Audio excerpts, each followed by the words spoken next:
গুলশানে সন্ত্রাসী হামলার বিরূপ প্রভাবকে অভ্যন্তরীণ ও আন্তর্জাতিক বাণিজ্যের জন্য নেতিবাচক হিসেবেই দেখছেন ব্যবসায়ী মহল ও বিশেষজ্ঞরা। তারা বলছেন কোনোভাবেই হতে দেয়া যাবে না আস্থার সংকট। তাহলে প্রভাব পড়বে বিদেশি বিনিয়োগ সহ রফতানির সবচেয়ে বড় খাত তৈরি পোশাকে। এজন্য পরিস্থিতি মোকাবেলা সহ বিশ্ববাজারে দেশের ভাবমূর্তি অক্ষুণ্ণ রাখতে সরকারকে সব ধরনের পদক্ষেপ নেওয়ার পরামর্শ তাদের। নীল মাহবুবের রিপোর্ট। 2016-র মাঝামাঝিতে দাঁড়িয়ে এমন এক বাংলাদেশ যেখানে প্রবৃদ্ধি ছুঁয়েছে 7 অঙ্কের ঘর, বেড়েছে মাথাপিছু আয়। এছাড়া রপ্তানি বাণিজ্য সহ অর্থনীতির অন্য সব সূচকও সন্তোষজনক। দেশের অর্থনীতির চাকা যখন এমনই সচল, তখন গুলশান ট্র্যাজেডি, যে সন্ত্রাসী হামলা কেড়ে নিয়েছে 17 বিদেশির প্রাণ, নিহত হয়েছেন আরও কয়েকজন।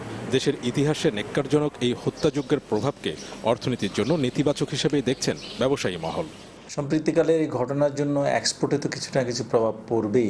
এখন যে ব্যবসাটা চলমান আছে সেখানে কোনো এফেক্ট হবে না। আমাদের যে ব্যবসা স্প্রিং সামারের ব্যবসা আসতে যাচ্ছে 2017 সালের জন্য, সেখানে এফেক্ট হওয়ার সম্ভাবনা আছে।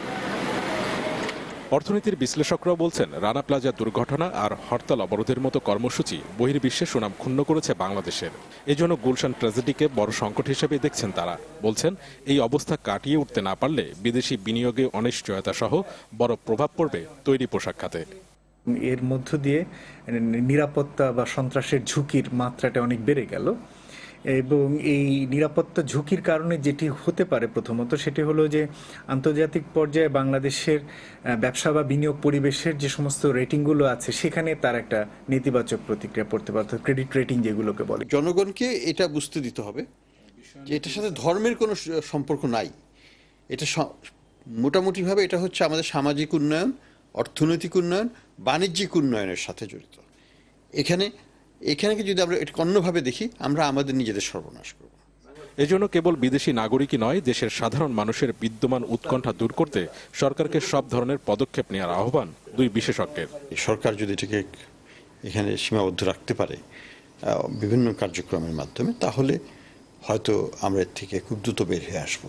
সরকার এক ধরনের সাপ্লাই সাইড ইনিশিয়েটিভ নিচ্ছেন, অর্থাৎ সরকার যা তার মতো যেগুলো পারবেন সেগুলো বলছেন, কিন্তু এটিও মনে রাখা দরকার যে একজন উদ্যোক্তা বা একজন বিদেশি সেগুলোকে যথেষ্ট মনে করছেন কিনা সেটিও। পরিস্থিতি কাটিয়ে উঠতে কেবল আশ্বাস নয়, কার্যকর পদক্ষেপের মাধ্যমে সরকার সবাইকে আশ্বস্ত করবেন, এমনই প্রত্যাশা সংশ্লিষ্টদের। এটি যে অব্যাহত থাকে তাহলে। নীল মাহবুব, চ্যানেল 24, ঢাকা।